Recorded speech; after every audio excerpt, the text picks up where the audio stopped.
What's going on, summoners? Welcome back to another Pro Guides of Wild Rift video. Today, I'm going to tell you all about how to turn a losing game in your favor. Everyone finds themselves in bad game states, but the important thing is knowing what to do in those moments. So if you want to learn how to not tilt like Nate, hit that sub button and let's get right into it. Most players disregard the impact of their mental attitude towards the game. Whenever you see that things aren't going the way you want them to in game, you can most likely relate to what you're about to hear. Picture a really high intense situation in which a single mistake by your teammate loses you a big objective. It's pretty frequent that people vent their frustration in chat or start living in the past. Their focus is completely shifted on that past event rather than looking for ways to fix things in the future.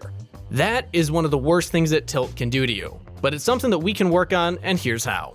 First, let's talk about what tilt actually is. Tilt describes an emotional state resulting from frustration over your hard work not resulting in success you crave heavily. Dealing with tilt at first might not be the easiest thing, but you got nothing to worry about. We're going to show you some ways that will definitely help you out.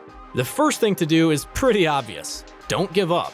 One bad decision doesn't end the game instantaneously. The bigger issue is not the decision itself, but how that decision affects you as a player. Once we start spiraling down, seeing things more negatively, it becomes very hard to think strategically about the game. Consequently, this leads to more and more bad decisions, which will then lead to a defeat. See what I'm talking about? There's still plenty of time to win if you're aware of what's going on. Moreover, in order to become a more successful player, we need to take a look at our own mindset. Rather than pondering on the past, you should attempt looking forward to what comes next. What move can be made to change the situation we're in currently, and how can we pull that one off? Speaking from personal experience, I think another thing can help a lot too. Whenever you spot that your teammates are very active in the chat, sending a lot of negative messages, we can intervene and attempt being more positive. Just type something like, "Don't worry guys, we can still win." This way you're taking away negative thoughts and showcase yourself as a positive player, which might lead to your teammates actually following your calls.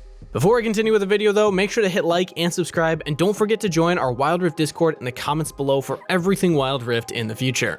Now let's return to the previous point. If you find yourself in a tough spot inside of a game, take a moment and quickly assess the situation. Imagine you're already hard losing a lane and you can't deal with the enemy anymore. What options do you have? Well, here's the secret. You don't have to stay in lane. If you do that, you'll most likely slowly die. Rather, be proactive on the map and go for rotations that might change the tide of the game. Specifically rotate to where your lanes are strong. There's still a chance this might go wrong and you'll end up losing a lot, but hey, let's face it. Once you're already stuck in a bad matchup, slowly dying to the enemy, and no way to deal with it yourself, you should cut your losses and try going for something in another lane. Even if your lane's going poorly, you can always help out a lane that's doing better and try and help get them ahead. Knowing when the best time to rotate is of course important, so check out our videos on that topic so you have confidence to know when the right time is. But regardless, getting out of your lane is the first step to turning around the game. But if roaming isn't going to be the right option, you can try this one instead. Grouping early can also help you win games, regardless of if you're already losing or winning. Especially when your team has champions that are really strong in teamfights, you might have a good shot at increasing your chances of victory. Think of champs like Wukong and Rakan paired with an Orianna. These champions have combined spells that do a ton of teamfight disruption and CC. Working together as a team here lets us outnumber the opponents and snowball the game back in our favor. It's vital that we're very vocal about what we want to do, so make sure that you're using that ping system in the game. And in case that isn't enough, quickly type out to your team so that everyone's on the same page. This strategy is extremely powerful when used around objective spawn timers. The enemy wants to get these objectives, and consequently, we can lay out traps and ambush them as they rotate. A lot of times, people don't group up as they approach an objective, and they'll just kind of run at the objective from their own jungle. If you get there ahead of time and set up a death brush, boom, you can catch somebody out even if they're fed because they're all alone. This might be just what your team needs, and they'll function better in the laning phase. Another possibility would be going for picks. Did you play against an Ashe recently? If so, you've probably been on the receiving end of an enchanted crystal arrow. Now, it's your time to utilize her power yourself. After going base, you might check out what's happening in the other lanes and shoot your ultimate towards that lane for a play. Make sure to communicate that you're doing that with your team and where your arrow is currently flying. This way, your allied laners can make full use of your ultimate. On one hand, you'll tilt the enemy by hitting them with a cross-map arrow, and on the other hand, you're lifting your team spirits as you're actively helping your teammates by a lot. Be creative with your champion's kit. Brainstorm what usage your spells could have outside of just laning and teamfighting. Believe me, this way you're going to have a way better time in game.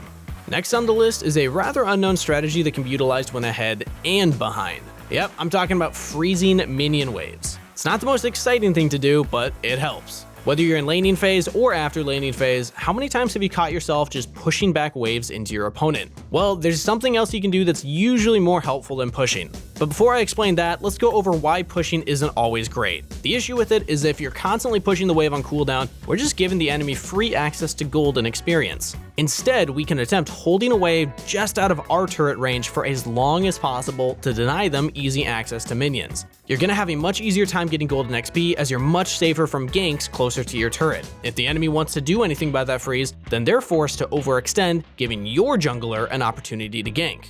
Holding this kind of freeze allows us to build a really good lead or come back into the game as we're taking away one lane of income from the enemy team. Be careful though, this strategy is best when there are no objectives on the map or if we simply can't contest them at this point in time. But if you're able to contest the objective, the wave should be pushed towards the enemy, forcing them into a decision. Either they catch that upcoming wave or they rotate to the objective. Regardless of their choice, we're still gaining a small advantage as the enemy is forced to lose something. Alright everybody, it's time for our question of the day. How do you deal with tilt in game? Even if I'm losing hard, I generally have a positive mentality and always trying to look for the next move that I can make to get control of the game, while positively reinforcing my teammates in chat when I have spare time. Whether that's roaming to help my jungler or another laner, or just saying, hey guys, let's group and team fight here, there's always something that you can be looking to do to help your team out. But let me know what your strategy is to deal with tilt in the comments down below. This next tip is one of the most important concepts that you need to drill into your head right now. Remember, you don't need kills to win a game. You need objectives. Kills in the early game just grant overall strength and make it easier to get objectives afterward, but they aren't necessarily a surefire way to win. In certain circumstances, sure, kills will grant you objectives, but only if you and your team are on the same page to actually take the objective after getting the kills. Proactive vision control can help set up for these kinds of plays, especially prior to an objective spawn. We want to get vision early enough to play around that information. With the information, we're able to set up traps and spot early rotations that we might be able to make use of. Here, the overall intent is to catch someone using the power of vision and then snowballing this kill into getting an objective. Yeah, call me an overeager support, but vision as a tool should not be underestimated. You can use and profit from vision at any point of the game and potentially change a dire looking game with its help. And if you're struggling with warding concepts and knowing where to ward, go check out our Challenger warding guide for all roles in combination with the jungle pathing guide. Utilizing both of these gives you a lot of insight into what is happening inside of the fog of war and can let you be one step ahead of your enemy. Now, another great mechanic for coming back in games is actually one that's built into the game purposefully. It's called shutdown gold. It gives you more gold for a kill if that enemy had a lot of kills themselves. Check out the scoreboard and see who has a bounty on their head. If the bounty happens to be high enough, you might want to spend more resources than usual for that single kill. The reason for this is 1, you're taking care of one of the stronger members of the enemy team, and 2, you're collecting a lot of gold and XP for a single kill, which might grant you access to a big item spike. And as we all know, it feels way better to fight with completed items rather than just components. If you want to play around these shutdowns, make sure to take all previous tips into consideration and apply them in the best way that you can. It's really important that your teammates and you are on the same page, unless you want to give the enemy more free gold. Speaking of free, how much attention do you pay to your opposing champion? Are you paying attention to how many times they mess up and how you can punish them for doing so? Cause you should. Whenever your opponent uses an ability, they'll always have a cooldown, which gives you a window to abuse them where they can't use it again. Depending on what champion you're playing and what champion you're facing, you might be able to use that to turn a really bad situation around. You can also apply this concept in teamfights. Every time you spot the enemy throwing out a lot of ultimates or spells at your tank, you could already be thinking about how to use that information to change the outcome of a fight. An Orianna that just used all spells will have a brief period of time when all she can do is auto attack. Use that window. Even though she may be fed, she can't deal damage with spells that aren't available. And if all else fails, this is your final resort: turtling.